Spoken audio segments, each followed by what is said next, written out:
Hey, what's up? It's your boy Cap, and this is the bold take moment. This is your bold moment.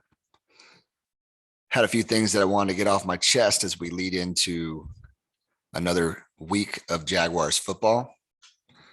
And I figure what better way to do that than to grab the mic, hit record, and give you a little bit of food for thought.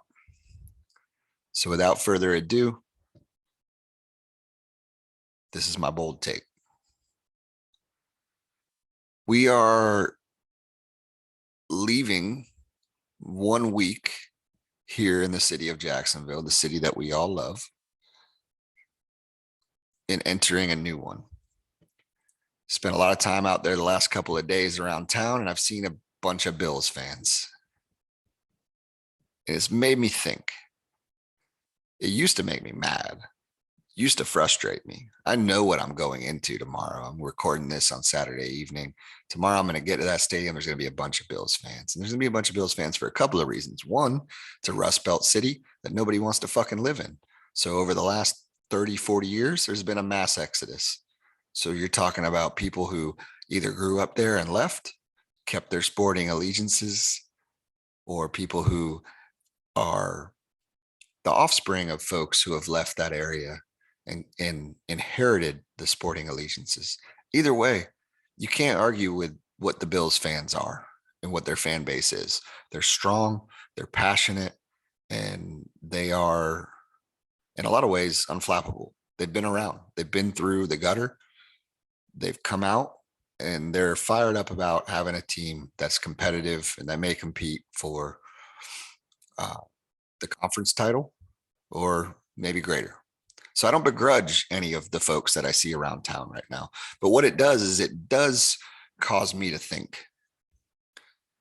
And a lot of the thoughts that have been running through my head revolve around this. What kind of city do we want to be? And I know what you're thinking, Cap. How did you just go from Buffalo Bills fans don't want to live in Buffalo and there's a bunch of them and they're diehard to what kind of city do we want to be? But just go with me for a moment here as I give you my bold take.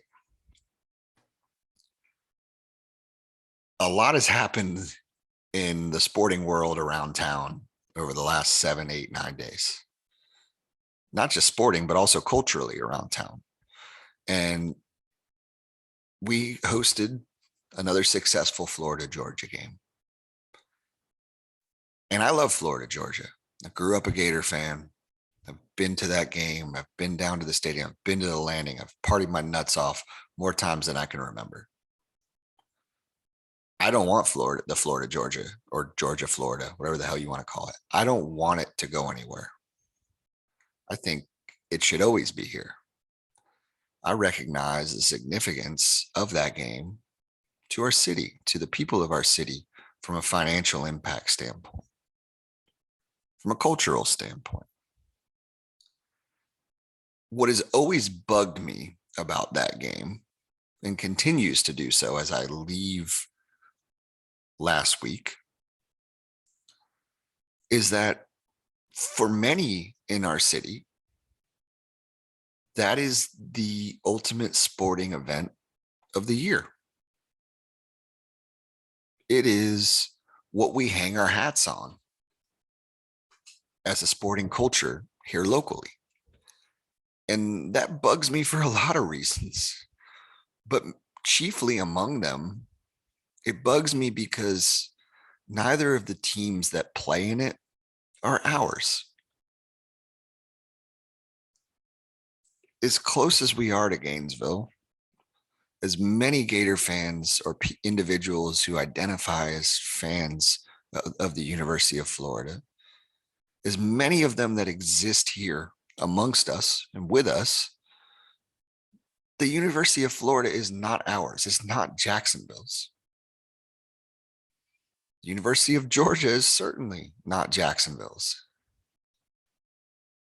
So it's not ours. The game may be ours. We're stewards of a game, but not much of it is ours. And what frustrates me is that we do have something that is ours. really the only thing of significance from a sporting perspective that is ours. And that's the Jacksonville Jaguars. So as people line their RVs up every year and people get fired up and people go down there, win, lose, or draw, ranked or unranked, there are people there.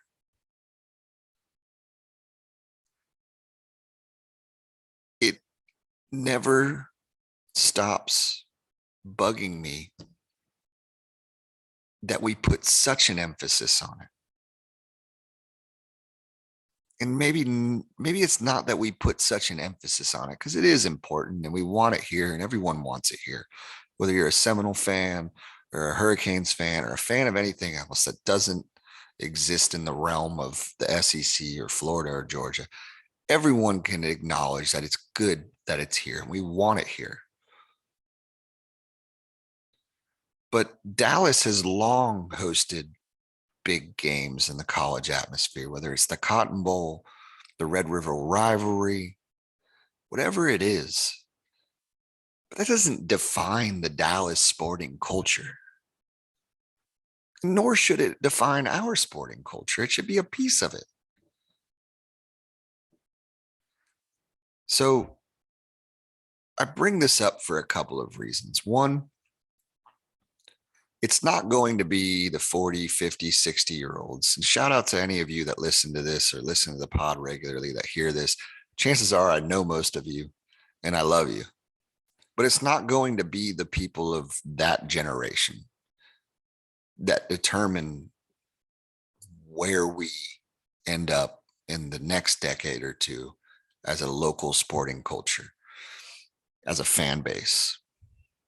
It's going to be our generation. It's going to be our generation that determines it. So what are we doing? What are we willing to do? What kind of city overall do we want to have?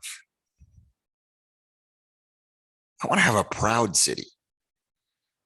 And say what you want about Buffalo. I don't want to fucking live there. I don't want to live anywhere near there. But the people are proud.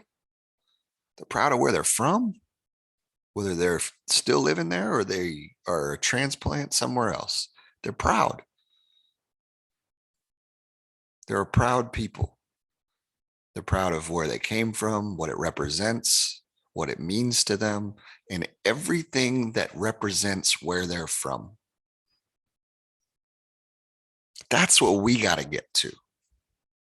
We got to continue to manifest. We got to continue to nurture that pride in a local city. And I got to tell you, I lost a little bit of that pride because there aren't many people who have more than I do when it comes to being proud to be a Jaguar fan, to be proud to be from Jacksonville.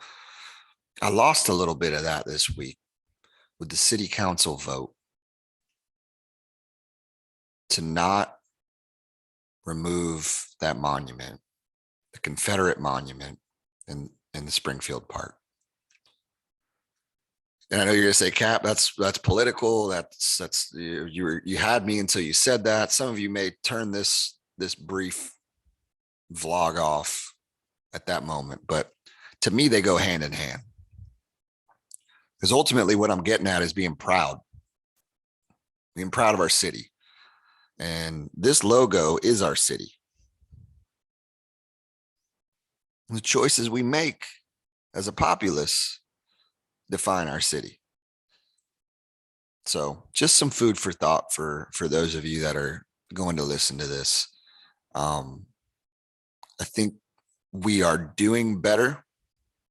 Our generation has taken the mantle and good things are happening, but we can't lose sight of that all important question of what do we want to be? What kind of city do we want to be? What kind of fan base? What kind of culture? What do we want to be? Because It's all right there, right there for the taking for the next 10, 15, 20 years are going to determine it. You that listens to this will have a part in determining it.